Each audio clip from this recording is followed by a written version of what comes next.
We're live. What the world is radioactive podcast? It's your boy Ace Boogie, and I have a special guest with me today. We are interviewing y'all. 10 TV, y'all. 10 TV. Now, ma'am, please introduce yourself. My name is Laura Thompson. Okay. I'm the fabulous, friendly, foxy, fine, fantastic. Did I say fantastic? Oh, no. I'm going to say it again. And phenomenal. General manager and creator of TAN TV, the African American Network. We have a local feel and a global reach. Okay. So, tell me, first off, to start a network, you would think you had to be a billionaire. Did you hit the lotto or? No? Okay. You had to start somewhere. You got to start somewhere, right? So it was a slow build up, would you say? Or? It was. Yeah. You want to hear about how we started? I would definitely want to hear this. Well, first of all, I came up with the name and the idea. Okay. When I was working at an internet company in the 90s, actually. I came up with the African American Network. Okay. And so I had a little website, but I had this vision because of the way the website worked.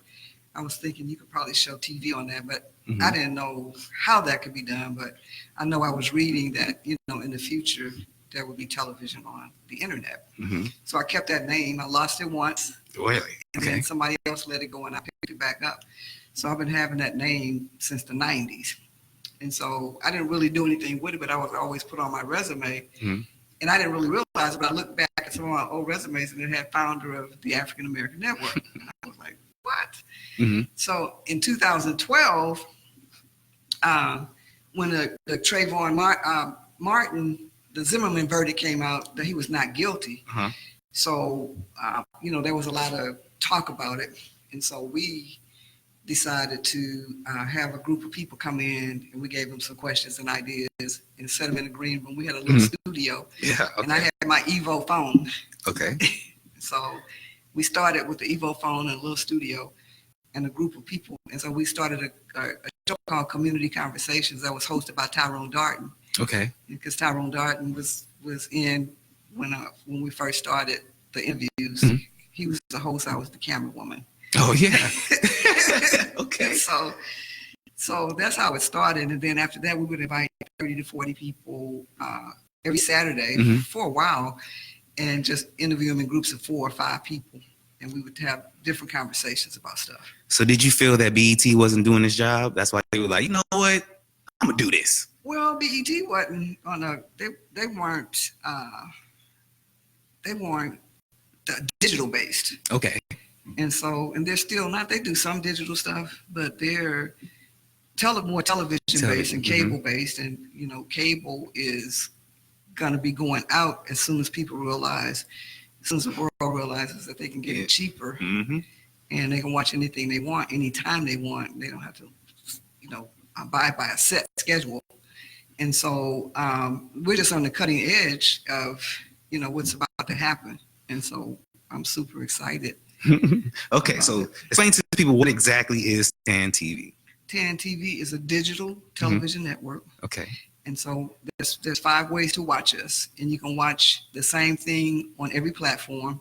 But if you want to watch it in the luxury of your own home, you can watch it on Roku, and you can watch it on Fire Stick, Amazon Fire Stick. Really? Yeah. So you can download those apps on your actual TV if you have a Roku-enabled TV, or you can get the stick or the box or whatever, set up your Roku account, which is free, and download the app. And so you'll be watching it on TV.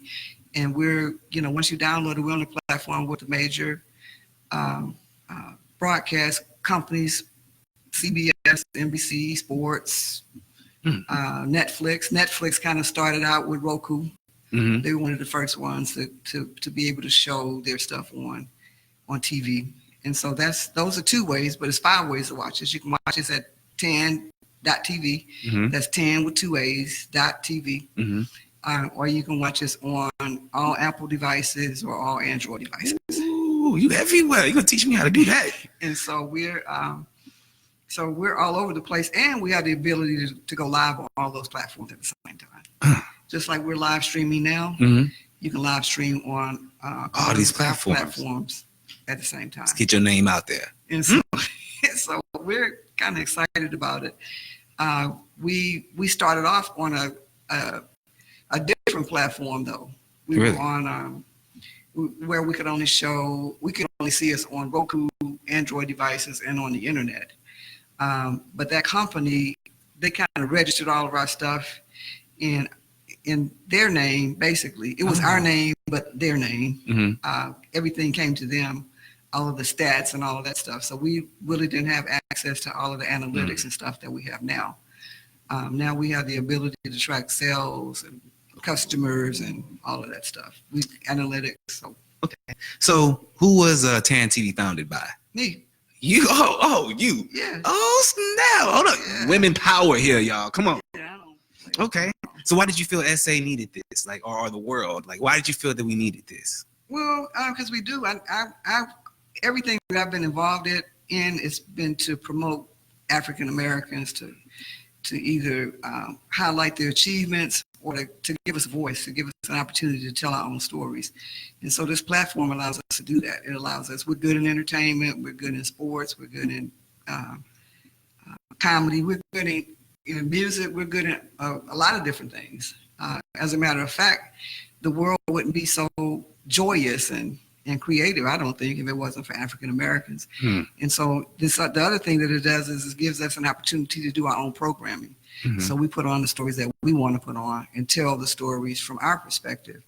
And so I've always been like that. I would go to museums and say, when I was a kid, where's all the black people at? Or in history, I didn't like history. I love it now, but I didn't like it when I was in school because all they talked about is black people in slavery. I said, well, where's all the famous black people like the white people? I don't know where they are. I don't like history. Oh, no, they were around, but they was keeping them buried. Yeah. Keeping them hidden. So, people that invented Coca-Cola and the potato chips and all of that stuff. We did that. So I seen on your page, on Tan TV page, we got I think here in San Antonio, we appointed a black judge. Yeah, So, Jason Pulliam. What's his name again? Jason Pulliam. Jason, can you tell me a little bit about this? Yeah, Jason, he was an attorney. And so he ran for a county judge, not the county judge, but a judge for the county, because there's a difference. But and he won the first time out. And then he ran for re-election. He lost. Then he got appointed to the state appellate court by the governor. And that was an elected seat too. So he ran for that. And I guess he took it for granted and he lost that. And so then he just recently got appointed by Donald Trump to the federal court. Donald Trump? Yes. So I called him yesterday and I talked to him. And I said, how long is this appointment for? He says, for life. So it's just like, that seat is just like the Supreme Court appointment. It's for life. And so he said, unless I choose to get out. And so he's, since I put that post up, it's been shared. I put it up yesterday maybe, and it's been shared, almost 100 times. And so that's crazy. So, I mean, is that a good? But that's good. Everybody's giving him kudos. Yeah. So should do on the Trump tally mark, right? Good, bad. Do we put that under good? That's good. That's good. All right. All He's right. a good Trump's guy. doing something. Yeah, but he's a good guy. He's a good guy. So I want to know, why is this a big deal for us? Like, what is it that you think he's going to do for us as African Americans, Latinos? I think from what I know from him, he's a fair guy. He puts things in perspective. He would rather, and the federal laws are a little bit different from the state laws, but he would rather find a way to help somebody and to get them help than to convict him. And so even when he was in the Bexar County courts, he had different programs where he would help, and because he's African American, he just thinks it's important, that a person of color is in there to kind of give a different perspective, because he controls his court room, but he doesn't necessarily control the federal laws. But he can. He knows them laws, he can right? Convict or not. Correct. So we can look at him as an ally. I think so. Okay. I think so. So, are you Republican or Democrat? I'm independent. Independent. What Yes. what the heck is independent? Like, you don't deal with either one. Yeah. Well, my whole I ran for state rep, and I was the interim state rep for District 120, and I ran as an independent, and I was the first independent in the House in over 5 decades. Really? I was the only independent that got on the ballot for that election year. I was the first woman, and of course, the first African American to be an independent to be in the House. But that's just kind of my personality. I look at issues and things that I feel are right or wrong. I don't necessarily look at parties because I don't agree with everything about either party. So. Okay. So I'm gonna ask you this: how do you feel about Julian Castro? I know him. I know him, and he's, he was the mayor. I mean, do you think he would be a good president, though? That's not a fair question. And I want to know in your opinion, though. Like, I mean, you've been around here, you've seen what little things maybe he has done. Do you think he would make an all right president? Well, I think it would be difficult, and not because he wouldn't, but just because I know him on a different level. Some of the things that he stands for, I like him, but I think that he has to broaden his perspective in order to run a country. It's a little bit different than being the mayor or the secretary of HUD. And so, I congratulate him for, getting to these different rounds of debates and everything. But I think it'll be a difficult run. I know he was supposed to be Hillary's running mate. He was the front runner for it, and then they kind of switched it around. I don't really have I'm independent. Yeah. Well, out of all these candidates, these Democratic candidates, which one stands out the most to you? To me, Kamala Harris stands out. Why Kamala Harris? Well, I like her. Out of all of besides Biden, out of all of the candidates, she has the most experience. To me, she's been a prosecutor. She's been an attorney general. She's an attorney. She just has a lot more experience. Now she's a senator. And so, that's nothing to sneeze at all. To me. Do I think that she'll be the nominee? I don't, but I like her. Okay. I like her. And I like Cory. Ooh, Cory Booker. Okay. I like Cory Booker. But to me, he's like Julian. He's a senator now, but he's kind of, been the mayor of the city. And so. Do you think that babies them in a sense? Yeah, so he's all he can talk about is what he's done as a mayor for the communities and stuff. Has any of the candidates said anything that stood out to you? I don't know. I'm not real excited about any of them, really. It's just kind of hard to tell. And I must admit, I haven't watched any of the debates, but I did go to the Essence Festival, and I had an opportunity to film. We had an opportunity to film Cory Booker's speech and Kamala Harris, so that's on TAN TV right now. So we have a 2020 election channel on there, and so we're going to be putting stuff on there about the election, and we're going to be going to the debates in September in Houston. So I did see y'all at the Essence Fest. Is that the reason why y'all win in the first place? What was the reason? Oh, just to get credentials. It's because it's an African American event, and we had an opportunity to see a lot of African Americans. Our focus, as far as media, is the African American market, and so that was a great place to be. So how would not the average, but how would a person be able to get the credentials and be able to do that? In the first place? Well, you just apply for them. We got accepted last year. We didn't go though because it was like. We got accepted too late. But this year, they accepted us way before the deadline. They opened it up late, and then they accepted us early this year. Okay. So that was good. So what was it like, in your opinion? I thought it was good. I made a lot of good contacts. I'm an events person, and so when we were in the convention center, it kind of brought me back to life and energized me. And so I thought it was cool. So was there anything you seen that just stood out to you, like? Yeah, I'm just an event person. Just all of the people, all of the African American people from all over the country, some all over the world, just came down to participate in this festival. It was the 25th.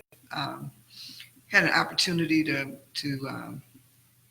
interview a bunch of, some of the older entertainers, and then some of the older artists, and then some of the new ones and up and coming ones. Had an opportunity to again film Kamala Harris, and then to film a little bit of they had 5 mayors, 5 Black female mayors from across the country.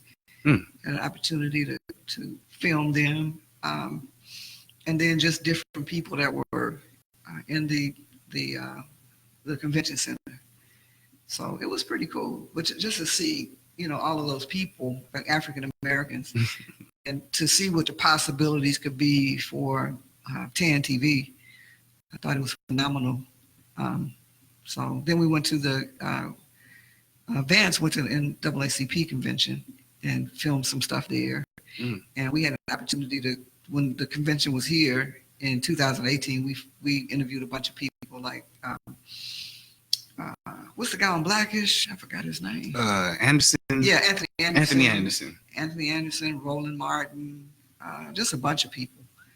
And so it's pretty exciting. It's a lot of work. It's different from what I thought. So did you see anything? Oh yeah. How so was it different than what did you envision in your head first off? So I didn't know where the content was going to be coming from. Okay. I just thought of this idea of having this platform where we could run all of this content about African Americans. And so when Vance came in, I had met him back in the 90s when I worked at the radio station, and he was promoting comedians, and I was his account executive, so I handled his sales, the sales part of it for him with the radio station. And so I hadn't really run across him until 2017, and somebody referred me to him and said, you might want to talk to this lady because she's doing this television thing, and he's always wanted to produce content. And so when he came in, we started filming all these projects and all this stuff, and I was like, wow, I didn't think about this. So we kind of made that connection, and we've been working together for just about 2 years now. Oh yeah, okay. Oh, so you can deal with him then. He's tolerable. Huh? He's tolerable then. Oh yeah. So did you see anything there that you feel that we can use here? Huh? Did you see anything there that you feel that we could use here in San Antonio? In terms of? Maybe you've seen someone breathing fire. You were like, whoa, we could use that in San Antonio. Like just anything you've seen out there, because it's New Orleans, right? So, I mean, there's no telling what you see out there. You're like, we need this in San Antonio. Just the entertainment district, for African Americans. Now the tourism industry has changed a lot since Katrina, and so the businesses have changed. It's not mostly African American businesses or restaurants and stuff like that. Do you think they're getting regentrified? I think. But I have a friend that used to live here. She was there, so she took us around to the neighborhood where she grew up, and took us to one of the famous Black-owned restaurants, Baron. They sell seafood, and mostly catfish and just basic seafood. And she was telling me how they started. It was a grandfather who's passed away, but he and his friend would go fishing, and they would fry fish under the tree. After they would clean the fish in the backyard and fry the fish, and people would come and eat it. And so because people liked it so much, they decided to open a restaurant. And so now their great grandkids operate that restaurant for them. So I heard you talking about Kamala Harris, all these different people. Did you get to meet anybody like? Yeah, we met. We didn't really meet them one on one because we were not the only media outlets there, and so a lot of stuff was group. I talked to what's her name, Jared. She worked for Obama. I talked to her for a little bit. Is that the one that Roseanne was talking about? Roseanne called somebody a monkey or something like that. Oh no. She's talking about Michelle, I think. But Linda, what is her name? Anyway, her last name is Jarrett. And she was on the Obama administration. So she was there. I had an opportunity to talk to her and film her and a panel discussion that she was on. Met a lady, a senator, Senator Holly Mitchell there. She authored the bill called the Crown Act, which allows in the state of California for anybody that has natural hair or if they're in school or at work, they can't kick them out of school or make them cut their hair. And they can't fire people and not hire them because of their hair. And so that's pretty cool. We're going to Sacramento this month, as a matter of fact, to interview her. Oh, yeah? Yeah. Okay. So here in San Antonio was a situation with a young man called, on my last episode, I had the Brown Berets on, and they was telling me about. We interviewed them. Yeah. A long time ago. But anyway, go ahead. They was telling me about an incident that went on here in San Antonio with Charles Roundtree, and it's a situation where the police officer shot and killed the innocent young man. So when it comes to justice in the city, and situation like with that young man, we all have our causes. You know what I'm saying? So what have y'all thought about anything to go towards that? What would y'all do to get justice in that type of situation? I mean, would you say protest is still viable today, or? I mean, protest is good. It has to be organized. It has to be consistent. You got to have people on the streets. You got to have people that are able to negotiate inside, with politicians and public officials. And the other thing is the city and the county have to abide by state laws.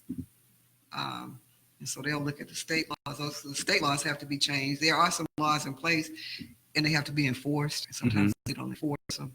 And then there's a federal law that supersedes the state and the city and county laws. And so, until those big laws like that are changed or we find a way to enforce them, it's difficult and people don't really think to look at the law. And I don't know, even if attorneys do, they just kind of get paid and say, okay, right, he's innocent or he's guilty before they've taken a trial. So the system is kind of messed up, and so people get away with it, although there are some in other cities and states that are starting to get prosecuted or at least lose their jobs because of wrongful deaths. But this is where your boy come in, huh? This is where your boy come in, the black judge, honey. Yeah. Come on, play your part, man. He's gonna have his people knocking at his door, so he's gonna have to have a bodyguard or something because he's got some work to do. So with starting this African American network, I know it was a hard grind. Did you experience any racism along the way?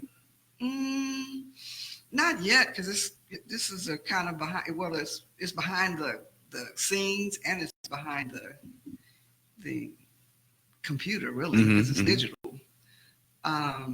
So I haven't really run into any direct racism yet. Maybe with the company that we're working with, they try to say some stuff. The first company, sometimes we would have some technical difficulties, and the other reason why we left them is because they didn't have 24-hour customer support. But they would say, well, nobody else has called us. I said, but it don't matter. We're having technical difficulties. And I said, is it because it's the African American network? What, they get nervous? Oh, no. we would have conversations like that because I know it's real. And so he was like, yeah, that's what it is. I said, it wasn't. Then he'll call back and say, oh, now we have people calling. I said, oh, now you got a white company calling, so it's It's really an issue, happening. yeah. Mm-hmm. Okay, that's cool. So, but not really anything direct, not yet. What about you personally? What do you mean? Have you experienced it personally growing up? Yeah. So, I mean, can you think of maybe one of your worst experiences with it? Tell us that story. Probably being maybe fired from some jobs. You know, I always had my afro and I was always pro African American. So sometimes I would, and I was always vocal. And so I knew after my last job, I said I better start a business or something because they don't want me here. But one incident, I was in Houston. You know, I always not talk smart, but spoke up. Some people call it talking smart, but I spoke up. And so we were going to this party, and there was no parking at the hotel. So it was a parking lot across the street where a bunch of people were parking. So I just pulled into one of the slots, and he said, "It's no parking here." And so I said, "Well, all these other cars are parked here." He said, "But there's no parking here for you." And so, you know, me with my courageous, you know, I get out of the car and close the door, and he pulls a gun on me. Ooh. And so I said, I knew this wasn't no parking. So I had to get shot. Then one time, me and my a boyfriend were driving to Houston, and so I had to use the restroom, and he did too.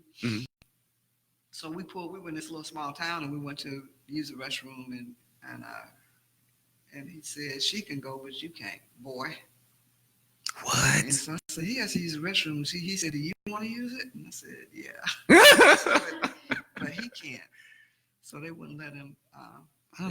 That's weird, though. So they let you. Why do you think that is then? I mean, because they let you in. What do you think? It was just he's a male and yeah. He's a female, I guess. I don't know. So when we experience things like this, do you think we should handle it politically correct, or we should act the fool whenever we experience any racism? The correct way to you that we should handle it. I don't think there is a correct way. It just depends on the circumstances and how they make you feel. I think you should handle it. Yeah. You know, if somebody has a gun or if they're violent, you know, I wouldn't act a fool. Right. Or if I was on a dark road and, you know, somebody, you know, asked me to cooperate while I'm still sitting in the car, I'd do that. Like, classic example, last month I was driving through Windcrest, and so I'm on the phone. Wasn't supposed to be on the phone. I didn't have my Bluetooth on because there was somebody in the car and I didn't want to hear my conversation. So this truck came up behind me, and so you can only go 20 in Windcrest. So correct. I moved over. I was moving over to let him by, but at the same time, he moved over. So I went, and so he passed me up, and I went further down the road, and I see these flashes. I said, "Oh shoot, it's police." So I wasn't gonna stop in Windcrest, although I had someone riding with me. So I rode to Walmart, and I was getting out the car, and he was saying, "Get back in the car." And so I got back in the car, and he said, "Are you crazy?" I said, "Oh, no, I ain't crazy." He said, have you been drinking? I said, "Well, I have a question for you. Why did you pull me over? Did I do something wrong?" And he said, "Yeah, you were swerving lane to lane. Have you been drinking?" And I said, "No, I'm tired. Been working 12 hours a day, and I was going to get some medication for my mother. So I was talking to her on the phone." He said, "Did you have the Bluetooth on?" I said, "No, I didn't." And the person that was in the seat next to me was like, "Man, we get ready to get it."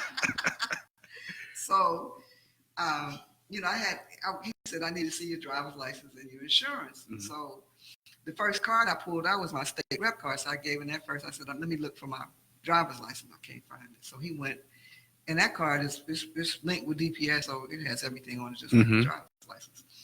So, but it doesn't have an expiration date or none of that stuff on it. So then I gave him my driver's license, and he forgot to ask me for the insurance after that. He said, "Listen, you know, you need to be careful." Change his tune. Right. He said, "I'm going to give you a warning ticket. You don't have to pay it, Miss Thompson. It's just a warning. But, you know, it could have turned out differently if I would have acted differently. So it's a time and place for everything. Okay. So I used to go into schools and alternative schools and tell the kids, they have a gun, they have authority, they have cuffs, they have all of that. And so it's okay to say yes, sir. And in your mind, say something else. But okay. So in Mississippi, they had like an ice roundup, right? And this little young girl, I want to say maybe she was 11, 12. Yeah, you seen that? Her father got rounded up, and she was just devastated. She was boo-hooing. They took my father and all. What's your thoughts on that? Well, I think it's ridiculous because if they had them, working in the factory, they're producing stuff for America, and I think it's a better way to do it. If I was an authority, I try to get those people, to become citizens. But it's not about that really. There's a great increase in population in Hispanics in the United States, and so you think that's what the agenda is?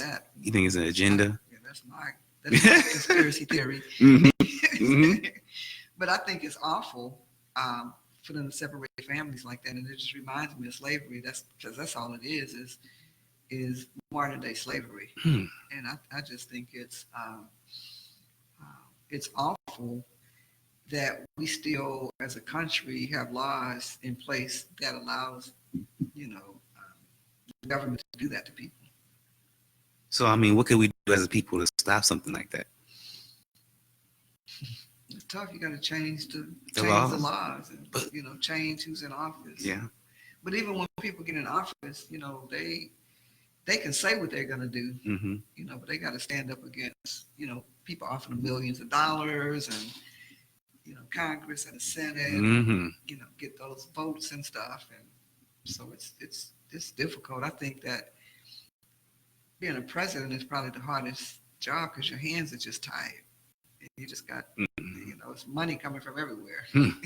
So you think, because in Puerto Rico, they had an issue with somebody in Puerto Rico, they had an issue with him because he said something about gay people.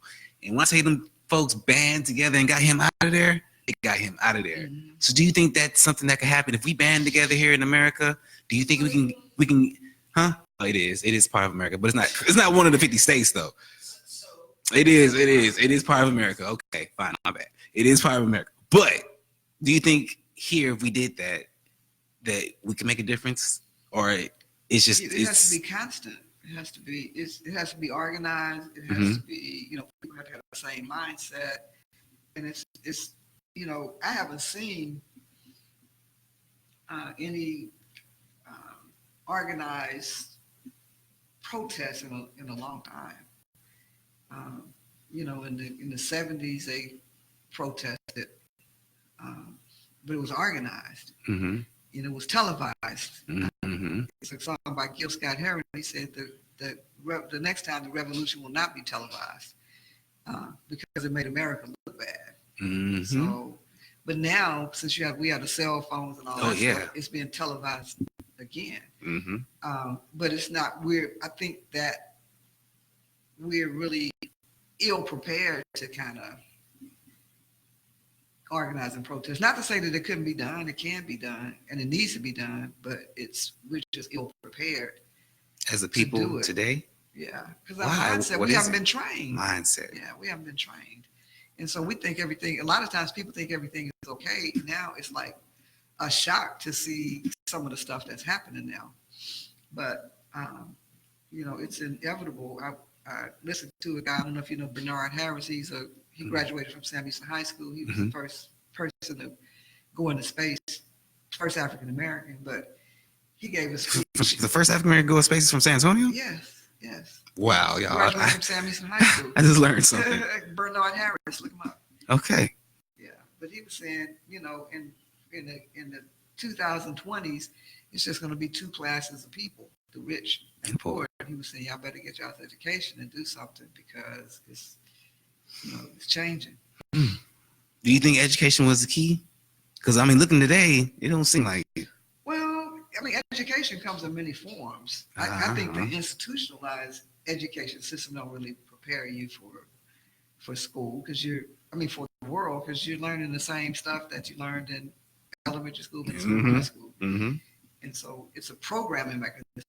I don't think that it really prepares you. You got to get out there. I want to touch back on what you were saying about our mind being different. But why were they why back in the 70s they thought different? Like what was told to them differently that's not told to us today? Like, well, they had to struggle more than we have to struggle today. And our great grandparents struggled, and our great grandparents struggled, and the grandparents struggled. So the focus was you need to get an education, and we got to organize to change this stuff. We got to build our own institutions, all of that stuff. And now they're built. They're trying to save them now, but but that mindset. Once you got that education, some people arrived, and so once you arrive, you don't fight for nothing because you're just happy. I got a house in the Dominion, and I've got a 2-income household. We make $1 million together or whatever. So so they don't have anything else to fight for. So they're not training their kids. Is it that they don't have anything to fight for? Or they have a lot to lose now. Yeah, they have a lot to lose too. And then on the other side, the family has been separated as far as the male, being out of the household. So relationships are different. So it's just a lot of stuff. Yes. Yes. A bunch of questions. I do. I got them for you. So I see Diana said, what do you have to do to get in the network? Your network. So in what way? What do you to subscribe? Just to look at it? Say if you have a show. Want to be part of anything that you do on the network. Oh, okay. Just inbox me on our Facebook page, the African American Network /TAN TV, or Facebook /TAN TV, or just go to the African American Network searches and then inbox me, or email us at info@TAN with 2 A's, TAAN.TV. Okay. And is there any content that you're looking for out there? Like, any podcasters come holler at me? Like, is there any? Yeah, we're looking for podcasters. We're looking for filmmakers, independent filmmakers, short film. We're looking for talk shows. We're just looking for anything that you would see on traditional television. Although we're non-traditional, we're looking for it. Okay. People can set up their own channel. Sell subscriptions for people to watch it. So we have an infrastructure set up where you can not only have your content on there, but it's not like YouTube. You if you have it set up right and you have enough followers, if people subscribe to your channel, you can get paid for it as well. What shows do you have now? So we have a series called Red Light Specials. It's something that we filmed, and we right now we have like Billy Ray Shepherd. It's called Jazz Plus. Okay. It's a series of three shows. We've got we keep up with the 2020 elections. We have that channel up. We just put up Deanne Brown. She's a filmmaker. She has a talk show. But we're going to be putting some of her film up. We have a couple of short film on there. So we have a lot of different kinds. We have music. We have comedy. Okay. So going back to the Essence Festival, you asked if we had met anybody. We filmed the Hamiltons while they were here. Oh yeah. Last March, and so we ran into them and their road manager, which we talked to for a long time, and he was like, "Where y'all at? TAN TV? Come on." Yeah. Oh, that felt good. Like, whoop, whoop. Right. One more question. So where are all the places you can find the network? You can find it on the internet. On the internet? At TAN.TV. TAN.TV. Most people use their mobile devices. You can download it from Apple and Android devices, and then you can see it across all Apple and Android platforms. If you're a Fire Stick lover, you can download the app and watch it in the comfort of your own home. And Roku, if you have a Roku-enabled TV or a stick, you can watch us on Roku. So we have 5 different ways where you can look at us. Okay. So to the juicy part of the show. Uh-oh. It's time to switch it up a little bit, guys. So I have a theory, and I'm hoping you can help me out with this theory, okay? And tell me your honest opinion. Okay. So I have a theory that women cheat less more than men because y'all have more opportunities to say no to men. Meaning men, y'all got beat off men with a long handle stick. You know what I mean? Men are in your inboxes. Men are trying to get your phone number. Men are trying to get you walking down the street. Like, y'all get so much opportunity. Men are very thirsty. But you get so much opportunity to say no. Curve. As men, we hardly get that opportunity to curve someone. So when someone finds the interest, we're kind of like, oh, you're interested? Okay. You know what I mean? What do you think about that theory? So I don't know what exactly is the theory. So I'm saying I think that's the reason why women cheat less than men because they have. Is that what you think? That's what I think. Oh, okay. So correct me. I think maybe I'm not saying it right. Correct me. Do you think it's easier for a woman to say no than it is for a man? Because I say no so much. Oh, y'all used to saying no. I mean, No, that's no. Right. So I'm saying, is that the reason why you think? Oh, that's why I think it's easier for a woman to not cheat because she's used to saying a lot. It's easy. It rolls off my tongue all the time. Well, she may say no, but that doesn't mean that she doesn't cheat as much. It just means that she hasn't got caught. She hadn't got caught, or she's not saying yes every time, but she might be pursuing somebody. Mm-hmm. You know, so a lot of women, pursue men, and sometimes men they don't really catch on at first. Is this a trick? That's what we're probably thinking. Is this a trick? What's going on here? No, but I wouldn't say that I think women are more discreet about cheating than men. Okay. So I'm not a cheater, but So you think women are more slick? They're just better at it. Yeah. So we see older men with young women all the time. You know what I'm saying? It's kind of like normalized, right? It's So, but it seems to, if it was an older woman dating a younger man, more people were like, what? You know what I'm saying? Right. What is the youngest you would ever date? I don't know. But I went to a burial Saturday. Then we went over to Tony G's for the repast, and so I saw this young man at the burial. I didn't really know how old he was. I was just saw him. My keys. I had laid my keys down, and he sit down by my keys. So when I was leaving, he approached me. He was pursuing me. Okay. So okay. So he gave me a compliment. I told him thank you. And so he said, "You leaving?" And I said, "Yes, I am." And so then he said, "How old are you?" And I said, "That's an interesting first question." Right. He had to be saying some stuff like that. Everybody knows better than that. Right. So I said, "How old are you?" And he said, "I'm 38." I said, "Really?" And so he said, I said, "So you're a youngster?" And so he said, I'm a full grown man. Man, yeah, look. You triggered him. So he said, have you ever dated a man 38? I said, "Yeah, when I was 38. I have." And he said, "What's the youngest you dated?" I said, "A couple of years younger, maybe." But he said, "Well, I am 38, but I'm a full grown man. But I don't live here. I'm from Augusta, Georgia, and I'm gonna be here for a few days." I said, "Well, that's nice. Welcome to San Antonio." Yeah. I see your game. So I thought that was interesting. Okay.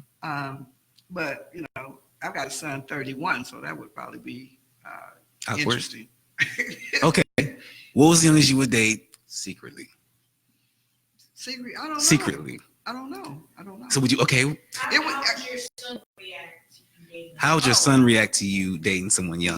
He don't want me dating anybody younger or older, so he would probably go ballistic. Could you ever see yourself dating someone 20? Even if they had their stuff together? No, I don't, because I've worked with younger kids and stuff, and so I look at it different. I don't look at them from a dating perspective. But I don't know. You never know. You never know. Who you run into. Ooh, watch out now. So that means 20-year-olds, you might, hold on. So anybody should shoot their shot. I mean, they can. Yeah. If they can handle me, they can. Oh, y'all heard it here first. Okay. So have you ever heard of something called the pop-up game? Mm-mm. No. Okay. So tell me, I want to know if you experienced this in life. So you may suspect your partner of doing something and you popped up on him just to see if he was doing what he said he was doing. Mm-hmm. So have you ever had an experience where you had to, hey girl, come on me over here real quick. Let's go pop up on him real quick. Yeah? Tell me about that. Long time. What happened? Well, it was my friends, some friends did go with me. Mm-hmm. Well, what did you think he was doing? Okay, first off, what did he say he was doing? Well, he really didn't say anything. I just thought it was okay because it was back when I was in college, mm-hmm. but I was coming home for the summer. And then I just, he stayed at this place and a lot of people hung out. Mm-hmm. So we just decided to go by.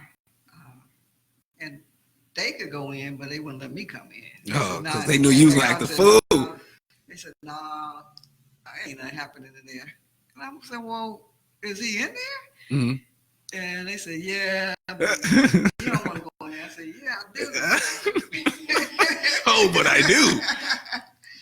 But no, at this stage in my life, I wouldn't. Yeah, definitely. But then I was like, no, I'm going in. And they were like, no, you're not. So they didn't let you in? That's some good friends. I said, who's in there? Mm-hmm. They said, don't worry about it. I said, it is important. I need to go in there. Mm-hmm. So they had to hold me back for a little bit. But I said, all right. So, I mean, have you had to ride for any one of your friends? Have you had to be the one to go with one of your friends for a pop-up?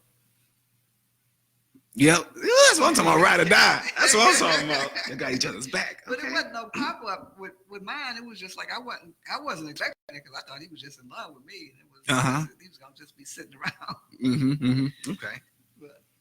So, question: Can you be pro-black dating outside your race? Mm-mm.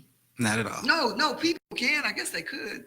Mm-hmm. I couldn't. I mean, I could be pro-black, but I wouldn't date outside my race.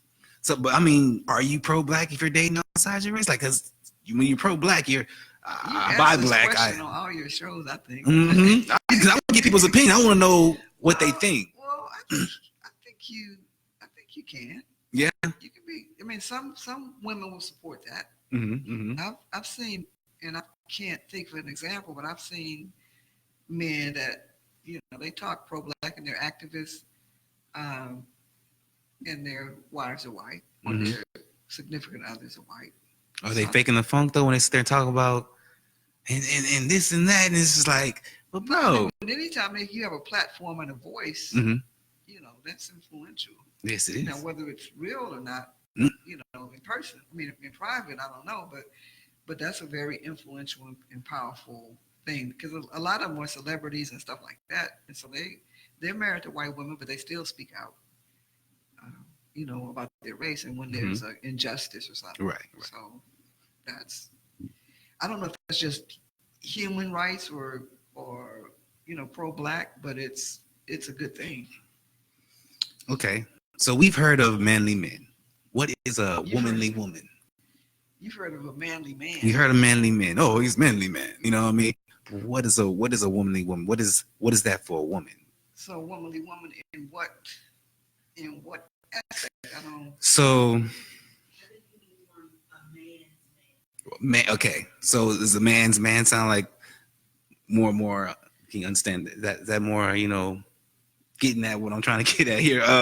What, masculine? Yeah.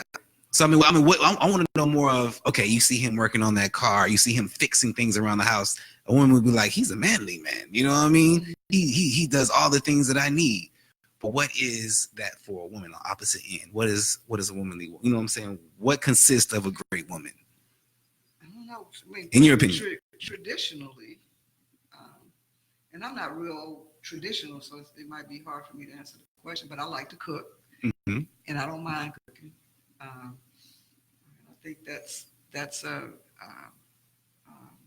you know, I grew up in a family where my household where my dad cooked a lot, and most of the time he would say, "Mom can't cook. I got this." Yeah. But Well, speaking of cooking, I don't mean to cut you off. Speaking of cooking, but who eats first, the man or the children? Yeah, both of them. It's not they can. So you sit the plate down at the same time. Boom. I want to know who eats first, the man or the children. Who gets their plate first? That's what I mean. Who gets their plate first? I mean, different ones at different times. I don't. Who's ever there first? So first one at the table is getting their plate. Okay. Their plate. So Okay. I'm non-traditional, but I think that's something that you know I like to do. I like to cook. You know, and I like the man to be the manly man. Okay.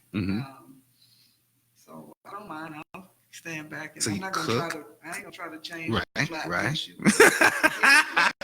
You go ahead and sit there and get dirty. So you know, I'll call him in to do that. So you know, but I am independent too. But it's certain things that you know, I think you would allow him to do pretty much. The laws of nature, you know, that we're designed to do and that men are designed to do. Okay. Can women be too independent? I think so. Sometimes they can. Sometimes and too hard, you know, for various reasons. They're sometimes too independent and then not really flexible. I know a lot of women now, they'll approach men and date them for a month and then think that they're supposed to. Well, they didn't call me and they're texting me and they should be calling me and, you know, I like this and I like that. But I think that in a relationship, you got to take into consideration what the man wants to. I was a daddy's girl, so I'm, you know, I'm kind of on the man side a lot of times. So when it comes to what? When it comes to the overbearing woman, or what do you mean? When it comes to like a lot of women sometimes male bash men. I don't really like that. I don't get into it, and I find out that most of the men I've dealt with, they're, you know, pretty decent and they're good guys. Even when women say that they're bad guys, he ain't no good, you know. I see a different side of men, so I don't know if I'm the right person to ask that question. Okay. But I am a woman. I think that, you know, women should do certain duties. So what are those things that you think that makes a great woman? Like you said, cook. What else? What else would that be? Cook and somebody that listens. Somebody that seeks to understand the man, so that and to realize that every man is not the same. And I always try to kind of heal first if I've been hurt or something, so that I won't carry that over. Although sometimes I might, but I always try to like talk and work things out, opposed to just saying he's a dog or he's this or he's that. Because I have a son and I have a father that I love very much. So although they make mistakes, but I still love them. Right. So you know, I just think the male-female relationship should be a team where, you know, I always try to find out, okay, what is he good at or what does he like to do that he can contribute, and then, you know, support him on that. Okay. So are women never wrong? Yeah, a lot of times. So name a time where you had to hold yourself accountable and let that male counterpart know that, you know what, I was wrong, baby. Accusing them of something that I didn't really have the facts and just blew up. You know, I don't do that now. I try not to. But just really just acting up. Yeah. You know, because I thought they did something, or because they didn't do something that the way I wanted it or when I wanted it, or they might stand up to me and say, I don't want to do that. And I'm like, you know, how dare you? Yeah. Tell me no. As men, I think men have our theories that women just don't know what they want. What do you think about that? Sometimes we don't. You know, you might care about somebody, but you don't. A lot of times men say, well, what do you like? Or, what do you want? And we don't know. Sometimes we don't know. And we have to really look inside of ourselves and find out, okay, I like him. I'm attracted to him, but, what else do I want? Is this all I want? Or we just have these expectations, I think, of men, but we don't tell them because sometimes we don't know. That is crazy. And men, I found, like, they would say men are henpecked, so that their wife tell them what to do, but I found out that men, they say, okay, just what you want me to do. Mm-hmm. And then they'll do it. Or they'll think about it, or they might not if they don't want to. Right. It depends on how you ask them and how you talk to them. You got to convince them to make this their idea. Mm-hmm. Well, just, be kind. Mm-hmm. They're not required to do it, but they will if you ask them right, or if you're not, pushy and rude about it. They'll shut down. So, and that's what I learned over the years. I wasn't always like that. Yeah. So that took wisdom. It took time. Mm-hmm. Okay.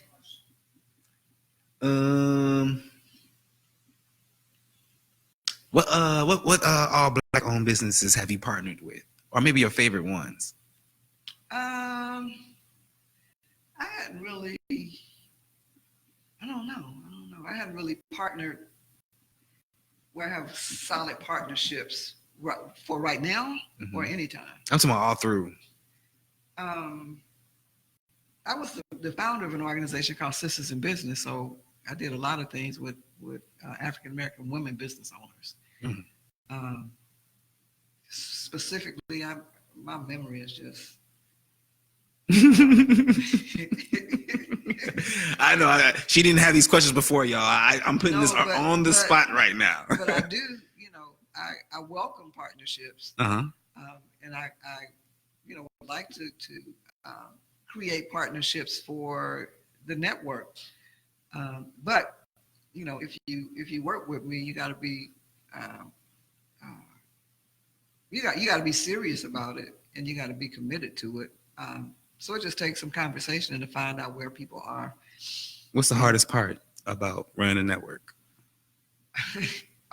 Keeping all the content updated and finding content, and just it's more than what I thought. It's more than what I thought. Yeah, it can get overwhelming at times. The production part of it, you got to find a production team, shoot it, edit it. Sometimes you got to fight people for your content because they don't want to. They think they own it because they shot. It's just a lot of different things that we're learning now. We thought we wanted to really be in the production game, so we were saying we do three things: we produce, we distribute, and we're an outlet. Now we're a distribution outlet. We produce, pick and choose some things that we want to produce, but we would like to have pre-produced content that we can just pop up. Okay. Let's see. What issues did you face when you first got started? What issues did you face when you first got started? Well, when we first started streaming, we had a lot of technical difficulties. You would go on, it would be buffering, and so our service provider was like really not the best. I think they were starting out at the same time we were, and so they didn't really have they had the technology and they could do it. They could provide the service, but the support part of it, we had difficulties with getting the customer support or the technical support that we needed, so we had to switch. But in the second company, the one that we're on now, they took a long time to build our apps. When we first signed up, of course, they said, "Oh, it'll be done in about 3 weeks."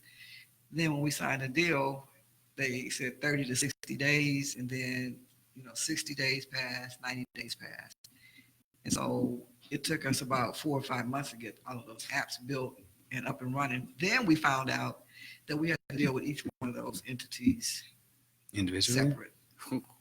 So it's just a lot of moving parts. But I happen to have tenacity. And yeah. I try to stay consistent. So how did you get people to believe in your dreams? Like, some people still don't.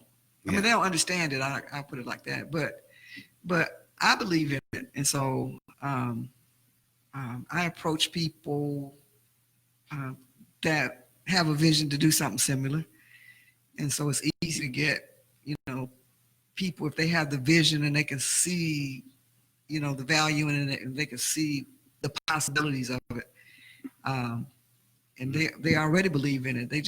A lot of people have been looking for a platform to showcase their stuff, and so a lot of people have it on YouTube, but I tell them it's buried in there.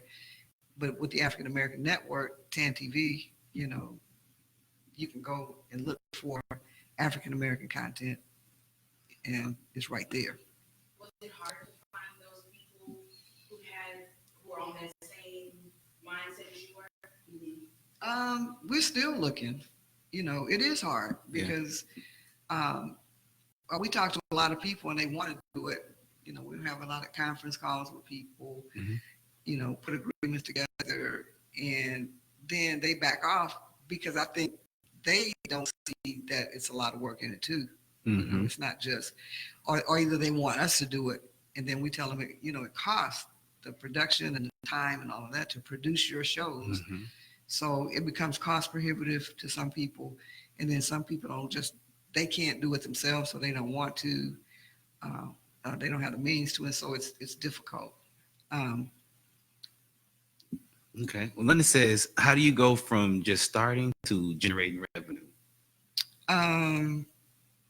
We have the infrastructure to do it, and so it's like you think of this idea, and then we thought about creating channels, and so now we have some people that purchase channels, but they also have the ability to have people subscribe to their channel, and they can charge for it and generate income like that.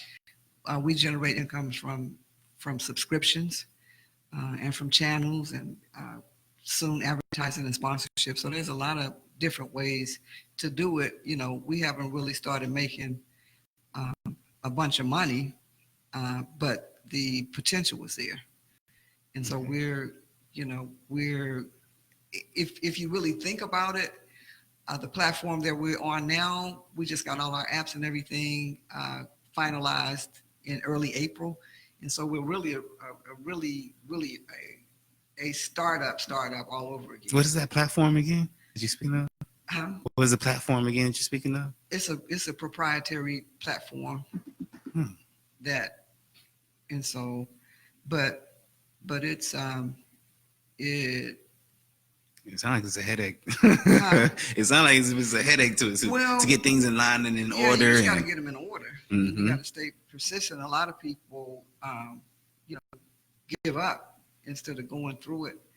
But because I've been in business and dealing with people on this level, it's I don't mind doing it, because I know how to talk to them and what to ask them and get people to help. And so their customer support team is really good. Good. Okay. How do you stay motivated? I don't know. Coffee. It's coffee. I'm just adventurous. I like to solve problems, number one. And so, I kind of work the administrative part of it right now because that's what it takes right now. Then I had a media and public relations firm, so I know how to talk with major corporations, and been in the political arena, so I understand that. Work with the community, so I understand, a lot of different perspectives in a lot of different areas, and so it's I like it because every time I get a problem solved, I'm like, yes. So my partner, when we were doing the apps, he was like, oh, man, he was thinking we ain't gonna get it done. I said, I am. I don't know about you. I'm a woman. We get things done. But it's just a matter of because I have a background in technology and stuff, and the internet and how it works, I was able to talk to them. So if someone was starting their own network right now, since you're already ahead of the game, what would you tell them? What would be your advice to them? Get some of your content done. First, find a company that can do what you needed to do in terms of with the infrastructure already in place, where you don't have to invent a wheel, because that's what we were doing at first, is inventing. We couldn't figure out how to make money because we didn't have that infrastructure. We didn't own all of our apps. So you need to own your name. Needs to be on all your apps, and you're the developer for those apps, and not the other company. So those are things that we learned through trial and error. You just got to stick with it once you get a plan in place. So when I was younger, my mom's told me, when it came to kids messing with you, you get hit, whatever, go tell the teacher first. You know what I mean? And if that happens again, and you handle it. Do you think that still goes for today? Because today it's more wild. I don't know how to handle it. I've talked to a lot of kids that get bullied, and then they get in trouble because they try to defend themselves. But it's difficult because you don't know how people are wired now. You don't know if they're going to go get a weapon. You don't know what they're going to do to you. So it's kind of difficult to tell your kid, if they hit you, hit them back, or go tell the teacher. But then they go tell the teacher, then now everybody going to be talking about you. Well, it was a young man, classic example. He was like 10. He was in the fifth grade. So, but he's real little. And so he was in trouble. And at the school where I would volunteer, he would sit on the bench. And so I was saying, why are you sitting on the bench? And he said, I choked somebody. And I said, what? Why would you do that? He said, they were messing with me. I said, well, did you tell your teacher? He said, yes. He said, she teases me too. So, at this particular school, the teachers they would, I would visit the school on a regular basis, and they would call kids in to make fun of them. And I would tell them that's not funny. So, I mean, it's promoted from the top down. If they see a little kid that may be nerdy or different, then the teachers and some of the administrators, they'll laugh at them too. And so, I told him, I said, you can't do it like that. I said, because right now you're just going to go into in-school suspension. But when you go to middle school, it's going to be on your record. And I said, I know you're not a bad boy, but your record says that you're not. And I said, you're going to start going to alternative school. I said, you know what that is? He said, no, it's just like jail. And so I said, by the time you get out of school, you don't have a chance if you graduate. And so I said, would you like for the headlines to be that he's a serial killer or an entrepreneur? He said, what's an entrepreneur? I said, it's a businessman. He said, I'm a businessman. I said, okay, we'll go back to your I said, you're going to get in trouble in there, but apologize to the principal. I said, and you cause problems with everybody because they're going to call your parents or your grandparents. They got to take off work and come pick you up. And so everybody's going to be mad at you. So you can't handle it like that. You got to, I don't know how you can handle it, but you can start by apologizing, going and apologizing to your teacher and ask her how that's going to affect your conduct report. I said, because if you have good conduct and if you can stay in the classroom, you can learn. But if you have bad conduct, nobody wants to deal with you. Yeah. And so he was like, okay, they would think, okay. Get them thinking, that's how you got to do it. Then I come back to school. He said, Miss, I ain't in trouble this time. I said, I don't expect you to be in trouble every time. That's good. I gave you the juice, boy. I gave you the juice. Okay. So we're coming towards the end of the show. Is there anything you think that we didn't cover? Anything that you want the people to know? Any future events? Not really locally. We're working on some projects in Atlanta and in Sacramento. And so y'all will be hearing about those soon if they come to fruition. Okay. We're working on a major national campaign that you'll be hearing about. Ooh, okay. So, but don't be calling asking for money because we broke right now. Yeah. trying to get rich. Trying to get rich. Okay. So it's it's always something that we have to do to keep going. We're also we think there's some great talent, creators in San Antonio, great artists, great podcasters like Acey Turner. I appreciate it. And so made my day. We're always looking for content. Again, we're on 5 different major platforms where you can see all of our content, the same content on all the platforms, and we're also have the ability to go live. And like we're on Facebook right now, we can have you going live on your podcast, going live on Apple devices, Android devices, Roku, Fire Stick, and on the internet all at the same time. I'm trying to tell you, it's all about them platforms. And so, don't let those names or those companies and the platforms intimidate you from doing what you need to do, because just like you're sitting here and doing it, it's the same thing. You do the same thing. You're a great interviewer. You were prepared. I appreciate it, man. You had some interesting questions. That's right. You have any questions for me? Yeah, how you get started? How long have you been? Well, I've been doing this for about 3 months. But tell you the truth, Really? Ever since I was young, I always wanted to be on the radio. Wow. But as I got older, I was like, that's never going to happen. And then podcasting came, and I was just like, I could do this. whoa, yeah, this is right up my alley. I like to talk. This is right up my alley.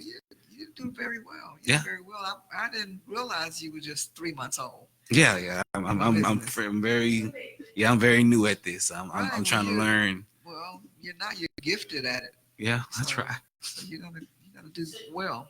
Do you think he should go to school and get some backing behind that, as far as education, as far as broadcasting and all of that? What would you? Matter of fact, what advice would you even have? Well, the industry is changing a lot, and you can really.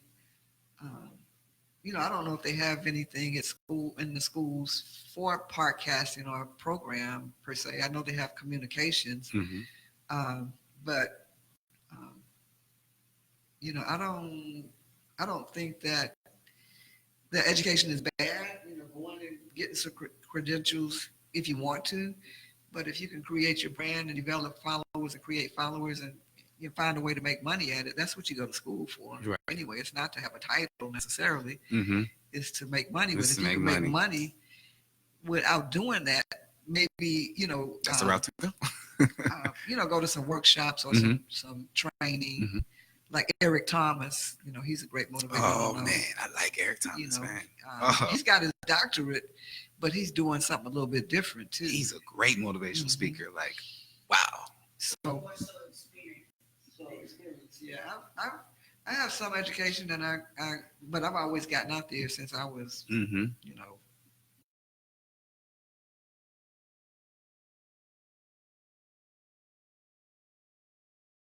Everything? I think so. Okay, y'all. You didn't ask me everything from dating I know. I try to cover it. Oh, I tell you. Matter of fact, how long should you wait to give your first kiss when you're courting somebody?